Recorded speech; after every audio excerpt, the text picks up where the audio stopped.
ఈ మెదక్ జిల్లాలో ఎన్ని డబుల్ బెడ్రూమ్ ఇండ్లు ఇచ్చినవని.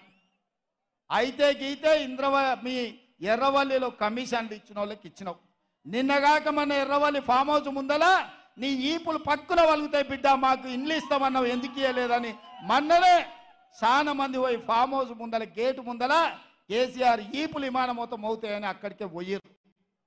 మరి ఇవాళ నేను అడుగుతున్నా, మా రెవెన్యూ మంత్రి, మా హౌసింగ్ శాఖ మంత్రి పొంగులేటి శ్రీనివాసరెడ్డి గారి నేతృత్వంలో ప్రతి నియోజకవర్గానికి 3,500 ఇండ్లు, రాష్ట్రంలో 4,50,000 ఇండ్లు, 22,500 కోట్ల రూపాయలతో పేదవాడికి ప్రతి ఇంటికి 5 లక్షల రూపాయలు ఉచితంగా ఇచ్చి మీ ఆత్మ గౌరవం నిలబెట్టడానికి మనం పథకం ప్రారంభించుకుంటే, పేదోడికి సొంతిల్లు వస్తే వాని ఇంటి ముందల కాలు మీద కాలేసుకొని కుర్చీలో కూర్చుంటాడని కక్ష కట్టి కాంగ్రెస్ను ఓడగొట్టి ఆ ఇచ్చే ఇండ్లు రద్దు చేయాలని ఢిల్లీలో ఉండే మోడీ, గజ్వేల్లో ఉండే కేడీ కలిసి కుట్ర చేస్తున్న మాట ఇక్కడున్న యువకులకు నేను చెప్పదలుచుకున్నా.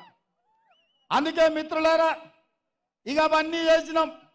ఆర్టీసీ బస్సులో ఉచిత ప్రయాణం ఇచ్చినాం, రాజీవ్ ఆరోగ్యశ్రీ పథకాన్ని అమలు చేసినాం, గ్యాస్ సిలిండర్ 500కి ఇచ్చినాం, 200 యూనిట్లు ఉచిత కరెంట్ ఇచ్చినాం, ఇందిరమ్మ ఇండ్లు ఇచ్చినాం.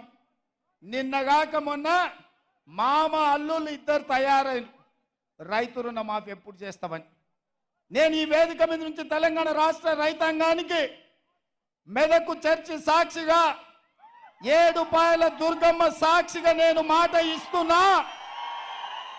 15 ఆగస్టు లోపల ప్రతి రైతుకు 2 లక్షల రూపాయల లోపల రుణమాఫీ చేసే బాధ్యత మాది, మా ప్రభుత్వాన్ని.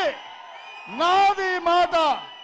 నేను మాట ఇస్తున్న మిత్రులారా, తెలంగాణ రైతాంగానికి ఏడుపాయల దుర్గమ్మ సాక్షిగా నేను మాట ఇస్తున్నా.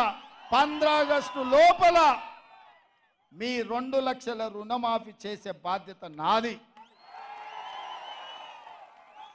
ఇదే కాదు, వచ్చేసారి పండించే వడ్లకు 500 రూపాయల బోనస్ ఇచ్చి కొనుగోలు చేసే బాధ్యత నాది.